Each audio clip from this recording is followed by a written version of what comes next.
net ou de police parallèle du net.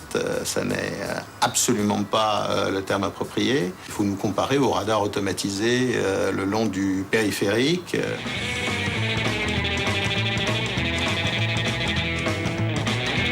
Votre voiture était mal garée. Le modèle qui est en train de se mettre en place, ça n'est plus le système police-justice, c'est le système éditeur de logiciels, éditeur industrie culturelle et société privée de recherche des contrefaçons sur Internet.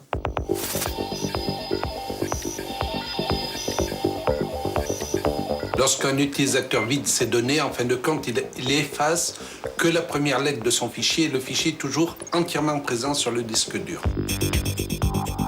En tant qu'expert à la Cour d'appel de Paris, je reçois une ordonnance de commission d'experts de la part d'un juge d'instruction et il me cite les scellés que je vais avoir à analyser et la mission qu'il me demande d'accomplir.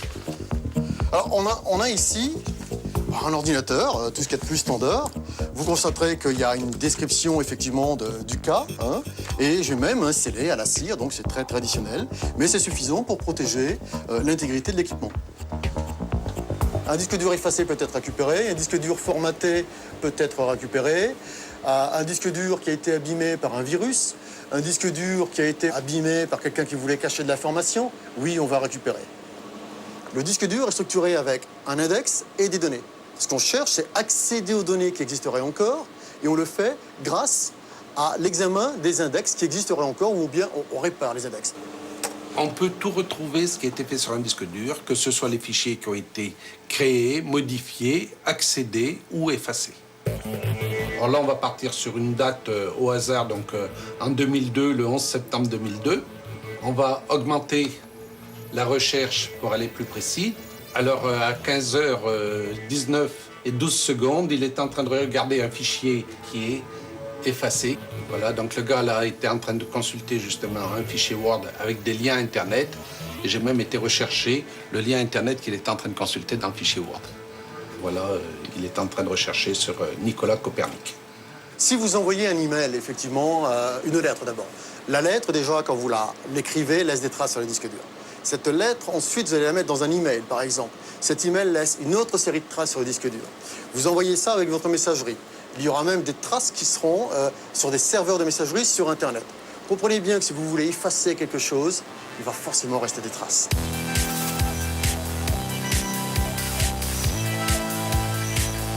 Lorsque l'on surfe sur Internet, eh bien, on va laisser tout un tas de traces qui, lorsqu'elles sont regroupées, peuvent permettre de savoir quels sont les goûts, les habitudes, la catégorie socio-professionnelle, les opinions politiques et religieuses des utilisateurs pour pouvoir ensuite leur communiquer de la publicité plus ciblée et vendre ses profils consommateurs. Les banquiers stockent de l'information privative sur vous et ils n'ont pas le droit de le faire et ils le font. Parce qu'ils font comme tout le monde.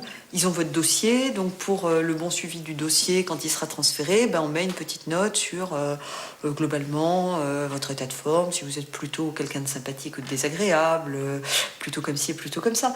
Et les dérives, on les aura de toute manière, et je ne vois pas comment on peut empêcher, simplement parce qu'on s'appuie sur des supports qui peuvent être réutilisés pour d'autres objectifs. It is no longer safe to transmit information. Phones, computers and satellites are all vulnerable. Sur l'Internet, on a les mêmes criminels que dans la réalité, si je puis dire, simplement le champ d'action est démultiplié. Les logiciels espions sont aujourd'hui disponibles sur Internet, donc les utilisateurs sont capables de prendre la main sur des machines d'autres particuliers. D'un simple clic, je vais pouvoir me connecter à la machine de la victime ici présente. Je tombe sur le bureau de l'utilisateur, je vois exactement ce qu'est en train de faire l'utilisateur, et là j'ai accès à toutes les données qui sont présentes sur le disque dur de la victime.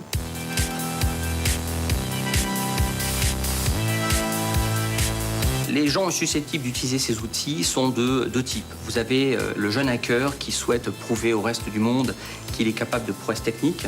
Et vous avez l'organisation mafieuse qui utilise ces outils-là pour essayer de récupérer des données sensibles afin de les revendre sur Internet.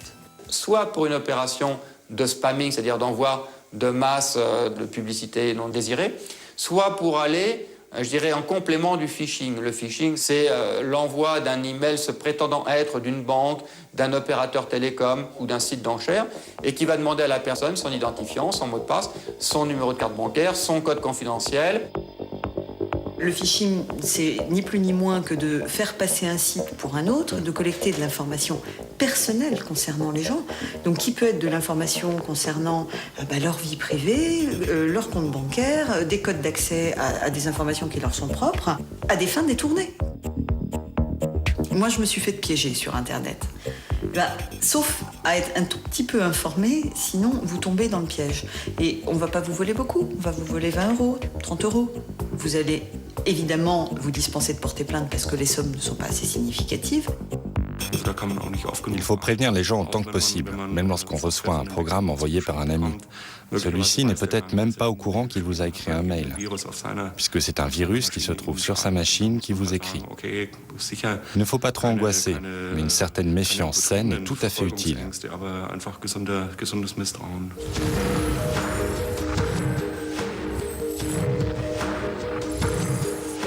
Somebody's been trying to hack in and compromise my identity.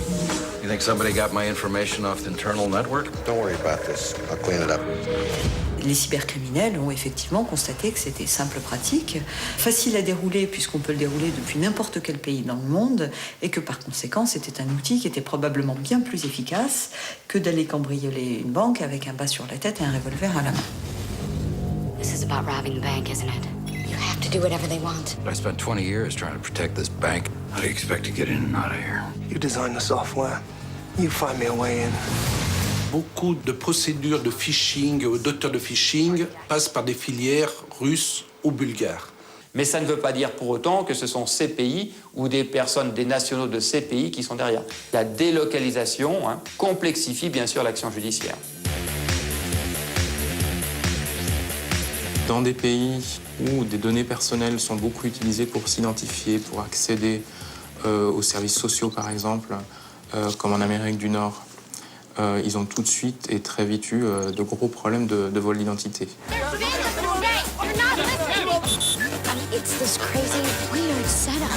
Dans ces opérations de phishing, on va plus loin que de vous demander d'identifier un mot de passe. On va vous demander votre date de naissance, bien sûr le code confidentiel de votre carte, votre adresse. Et à partir de cet état civil, eh bien, on va pouvoir construire une identité qui permettra à des criminels de pouvoir voyager. My name's Hope Cassidy. I just arrived from America and someone has taken my passport, my credit cards, my bank accounts, everything. Someone has taken me.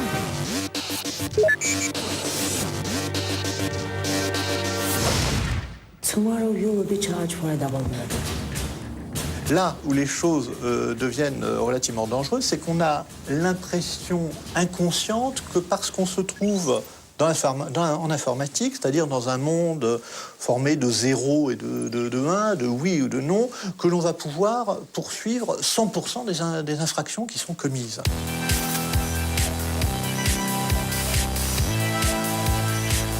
Un logiciel intrusif, c'est un logiciel qui, sans qu'on connaisse sa présence, ou même si on connaît sa présence, on ne connaît pas forcément l'intégralité de ses fonctionnalités, ce logiciel va surveiller ce que vous faites et va envoyer un certain nombre d'informations à la personne qui l'a installé.